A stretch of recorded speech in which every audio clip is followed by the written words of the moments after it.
A happy Monday to everybody, and a happy national championship Monday to everyone at that.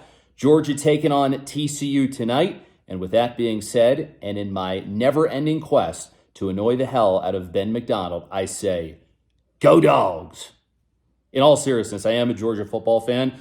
My uncle's taught there for years. Where I'm from, college football isn't as much of a thing, so I started following the Dogs in the David Green era, and been watching them with a lot of pride this year. So go Georgia in the national championship game. Ben, I look forward to hearing your clever retort in a text or call or voice memo or whatever a little bit later on.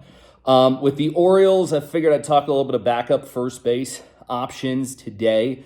Lewin Diaz has seemingly been all over the map ever since the season ended, waved and claimed and waved and claimed. Well, he's back with the Orioles. And, you know, Diaz is somebody that he's not going to give you the type of production that Ryan Mountcastle is going to. And let's face it, if you're a backup first baseman, then you can't reasonably expect that. But what you can expect from Lewin Diaz is a great defensive first baseman. And we heard that when we played the Marlins from some of their people over and over again about how good defensively that Diaz is. And so I could probably bode well in his favor just because of the shift rules that are coming into play this year, where you can't put three defenders on the right side of the infield anymore. So you probably need a more athletic second baseman and a more athletic first baseman, and you certainly have that in Diaz. Franchy Cordero, Orioles got him, was with the Red Sox. I think we all know who he is by now. Big-time power, but there's also some swing and miss. And then first base, you know, Rakabaka was writing about this the other day. There have been some struggles over there, and I think one of the bigger issues for Cordero in his career has been, where is this guy going to play?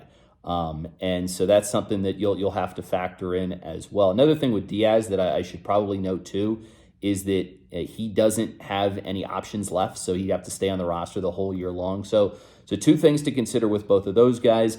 James McCann has played first base before, but something you might want to consider too is because McCann has been an all-star catcher at one point, maybe that opens the door to Adley Rutschman playing a little bit more over at first base, in addition to getting some DH days as you try and rest him and give him a break from behind the plate over the course of 162 games. So just some thoughts on the first base competition, or backup first base competition so far. We know Mountcastle is going to be starting a lot of the games over there this year.